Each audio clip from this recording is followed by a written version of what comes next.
안녕하세요.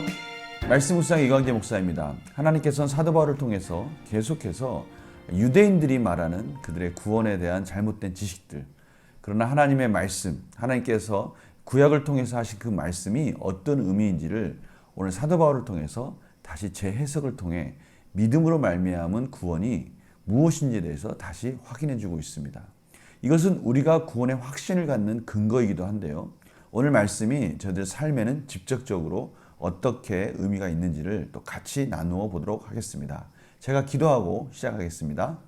하나님 감사합니다. 저희들이 또 하나님의 말씀 앞에서 하루를 시작하려 합니다. 하나님 은혜를 베풀어 주시옵시고 우리의 믿음이 헛된 것이 아니라 정말 살아 운동력이 있고 능력이 있는 그런 말씀이라는 것을 다시 한번 깨달을 수 있도록 인도하여 주시옵소서. 성령님 조명하여 주셔서 더욱더 하나님이 뜻하시는 하나님의 마음을 깊이 이해할 수 있도록 인도하여 주시옵소서. 감사드리며 예수님의 이름으로 기도드립니다. 아멘. 로마서 10장 1절에서 8절 말씀을 제가 먼저 봉독해 드리도록 하겠습니다. 형제들아 내 마음에 원하는 바와 하나님께 구하는 바는 이스라엘을 위함이니 곧 그들로 구원을 받게 함이라. 내가 증언하노니 그들이 하나님께 열심히 있으나 올바른 지식을 따른 것이 아니니라. 하나님의 의를 모르고 자기 의를 세우려고 힘써 하나님의 의에 복종하지 아니하였느니라. 그리스도는 모든 믿는 자에게 의를 이루기 위하여 율법의 마침이 되시니라.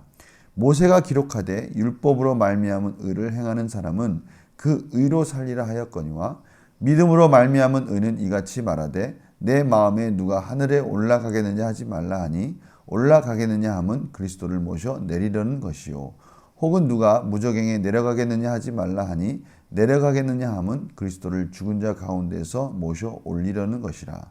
그러면 무엇을 말하느냐? 말씀이 내게 가까워 내 입에 있으며 내 마음에 있다 하였으니 곧 우리가 전파하는 믿음의 말씀이라. 아멘. 오늘 말씀은 크게 두 가지로 분리해서 저희들 이해할 수 있습니다. 첫 번째는 유대인들이 생각하는 구원, 그것은 잘못된 지식이라는 것이죠. 오늘 2절 말씀입니다. 내가 증언하니 그들이 하나님께 열심히 있으나, 유대인들이 열심히 없는 건 아닙니다. 그들 바리새인들도 그렇고요. 바리새인들도 하나님 원하시는 하나님의 나라는 무엇인가, 그들도 열심히 말씀대로 살려고 세상과 구별되는 그런 삶을 살려고 애쓰던, 열심히 있던, 누구보다 정말 열심히 있던 그들의 삶이었습니다. 그러나 중요한 것은 아무리 열심히 있을지라도 방향이 잘못되고 그것을 올바르게 깨닫지 못했다면 정말 그것은 헛된 열심이 되는 것이죠. 오늘 사도 바울이 바로 그 부분을 지적하고 있습니다. 열심히 있으나 올바른 지식을 따른 것이 아니니라. 하나님의 올바른 지식을 따라갈 때 그 열심은 소망이 되는 것이고 능력이 되는 것이죠.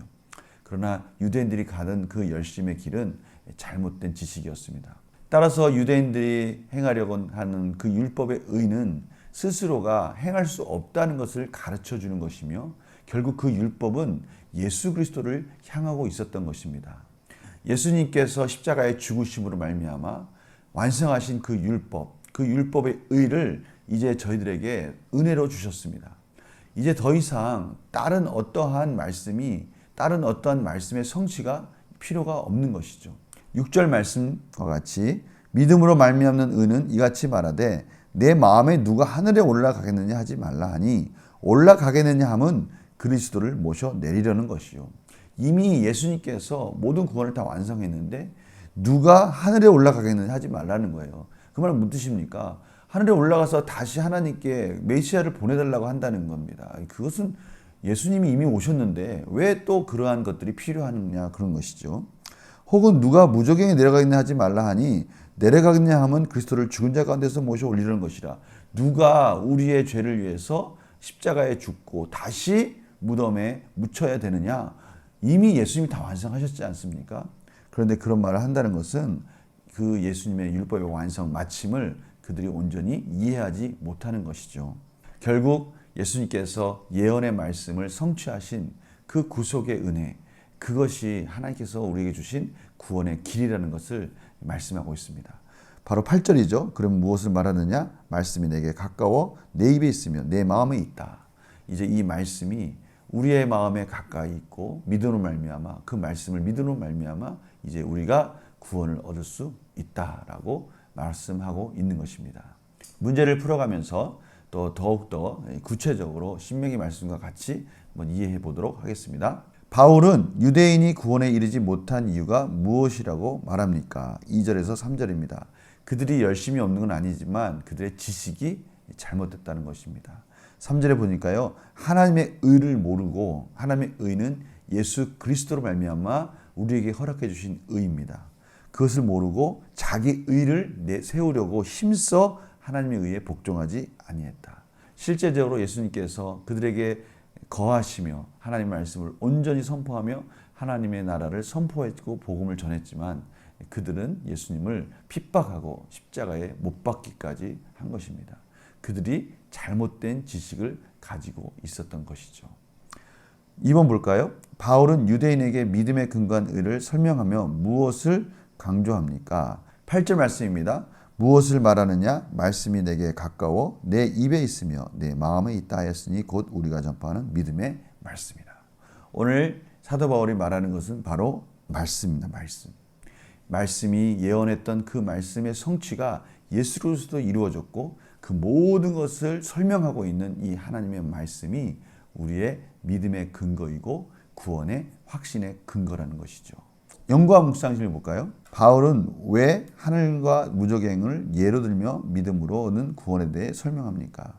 바울은 예로 드는 것조차도 신명기 30장 12절에서 14절 말씀을 그대로 가져와서 그것을 재해석한 겁니다. 신명기 30장 12, 14절 말씀 이런 말씀이 있어요.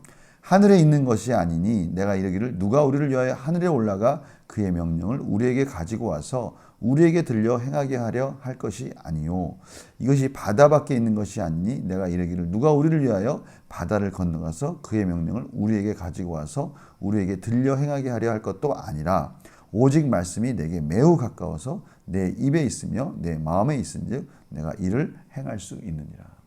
지금 이 신명기 말씀은 하나님의 말씀은 하나님이 저희들에게 충분히 이해할 수 있고 깨달을 수 있고 우리가 원하기만 하면 충분히 저희들이 읽을 수 있고 들을 수 있고 이해할 수 있다는 것이죠. 바로 그런 의미에서 이 신명기 말씀을 하나님께서 허락해 주셨다면 이제 이 말씀을 그대로 가지고 와서 이제 예수 그리스도께서 이미 이 말씀 구약의 말씀을 완전히 이루시고 율법의 의를 마침표를 찍으셨는데 누가 다시 그 예수님이 완성하신 그 말씀을 부정하겠느냐 그것이죠. 바울은 이 말씀을 통해서 구약에 있는 그 모든 예언이 예수 그리스도에 의해서 마침표를 딱 찍었기 때문에 이제 더 이상 우리를 대속해 주는 메시아, 구속자가 필요가 없다라는 것을 설명하고 있는 것입니다. 오늘 이 부분이 저들에게 너무나 중요한 부분이에요. 사도 바울이 앞에서부터 계속해서 그가 가지고 있는 확신은 하나님의 말씀에 근거해서 하나님이 원하시고 하나님이 뜻하시는 그 구원의 일관적인 그 내용들을 가지고 그가 설명하고 있다는 것입니다. 바로 저희들의 구원의 확신이 거기에 있어야 된다는 것을 지금 말씀하고 있는 것이죠. 느낀 점 볼까요? 구원의 길은 멀리 있는 것이 아니라 말씀을 통해 이미 내게 주어졌음을 보며 무엇을 느낍니까? 저희들은요 문득문득 우리 이 세상의 삶에 그 삶의 패턴에 너무 익숙해져서 구원의 확신도 그렇게 가지려고 하는 그런 습성이 있어요. 마치 우리의 구원의 확신은 우리의 필링, 느낌, 감정 이런 것을 통해서 얻으려고 하는 겁니다. 내 마음이 구원의 확신이 없으면 잘 걸어왔던 신앙생활도 흔들리는 거예요. 그러나 분명한 것은 우리의 구원의 확신은 하나님의 말씀에 근거합니다. 저희들이 하나님의 말씀을 믿을 때 하나님의 말씀을 믿으려는 그 의지 가운데 하나님이 주시는 그 마음이 결국 우리를 구원으로 이끈다는 겁니다. 하나님의 말씀하셨고요. 그 말씀이 흔들리지 않는 우리의 구원의 확신의 근거가 되어야 된다는 겁니다. 우리의 감정이 아닙니다. 확신과 그 실제적인 말씀이 저희들을 이끌어 가야 돼요. 그리고 그 말씀이 주시는 그 감정과 느낌이 올바른 감정인 것입니다. 말씀 없이 자꾸 내 감정을 찾으려고 하면 안 되는 것이죠. 오늘 바로 다시 한번 그것을 저희들에게 가르쳐주고 있는 것이죠. 이러한 확신은요. 신앙생활을 아무리 오래 했던 아니면 신약을 공부하고 무엇을 했던 간에 동일한 것이죠. 제 자신은 오늘 이 말씀을 통해서 또 다시 확인하는 겁니다. 구원의 삶과 믿음의 여정에 가장 중요한 것은 변치 않는 하나님의 말씀이고 그 말씀을 통해서 경험되어지는 나의 삶이라는 것을 다시 확인하면서 흔들리지 않는 말씀을 가지고 흔들리지 않는 감정을 가지고 다시 하나님께 찬양과 영광을 올려드리는 것입니다. 그래서 결단과 적용도 바로 이 부분에서 시작하는 것입니다. 내가 말씀에 근거하지 않고 다른 열심으로 신앙생활을 한 적이 있다면 언제입니까? 여기서 다른 것이라는 것은 바로 우리의 신앙의 경험, 느낌, 또 감정적인 부분이 앞서는 것을 말하는 것이죠. 예를 들어서 찬양이나 기도를 할 때 그 내 마음의 감정이 우리 구원의 확신의 근거가 되어서는 안 된다는 것입니다. 물론 그것을 무시할 수는 없습니다. 그러나 중요한 것은 말씀을 통해서 전달되어지는 올바른 감정이 저희들의 구원의 확신을 이끌어야 되는 것입니다. 그것이 아닌 다른 것이라면 늘 흔들릴 수 있다는 것이죠. 우리의 감정이 하루에도 수십 번 바뀌지 않습니까? 그러나 말씀을 통해서 전달되는 그 뜨거운 감정이야말로 참으로 우리를 하나님의 복된 삶의 열매로 연결시켜주고 이어준다는 것입니다. 이 부분이 오늘 사도 바울이 강조하는 아주 중요한 부분입니다. 오직 예수님 안에서 말씀의 진리를 깊이 깨닫기 위해서 무엇을 결단하겠습니까? 오늘 이 부분을 가지고요, 저희들은 다시 한번 말씀을 달려가야 됩니다. 겸손하게 말씀 앞에 무릎을 꿇고요, 말씀을 통해서 주시는 성령님의 그 뜨거운 우리의 감정들, 이러한 것들이 저희들의 삶을 또 힘있게 능력있게 이끌어 주신다는 것을 다시 한번 기억하시면서 우리 안에 말씀과 뜨거운 기도, 그 안에 계신 성령, 우리 안에 계신 성령님의 조명하심, 또 이러한 삶을 전체적으로 섭리 가운데 합력하여 선을 이루시는 하나님의 놀라우신 은혜, 사랑, 이것이 바로 하나님께서 구원의 확신 속에서 저희들의 삶을 역동적으로 창조적으로 이끌으시는 하나님의 방법이라는 것을 꼭 기억하시면서 오늘도 이 말씀 붙드시고 승리하시는 하루가 되기를 간절히 소망합니다. 제가 기도하고 마치겠습니다. 하나님 감사합니다. 저희들이 말로 형언할 수 없는 놀라운 은혜를 받았고요, 하나님의 말씀을 받았습니다. 그리고 그 말씀을 통해서 마음의 뜨거움을 저희들이 경험합니다. 행여나 그 마음의 뜨거움만 가져가지 말게 하시고 말씀을 통한 하나님의 은혜를 우리의 삶으로 이어가게 하여 주셔서 진정한 삶의 열매를 통해서 하나님께 영광을 올려드리게 하여 주시옵소서. 감사드리며 예수님의 이름으로 기도드립니다. 아멘.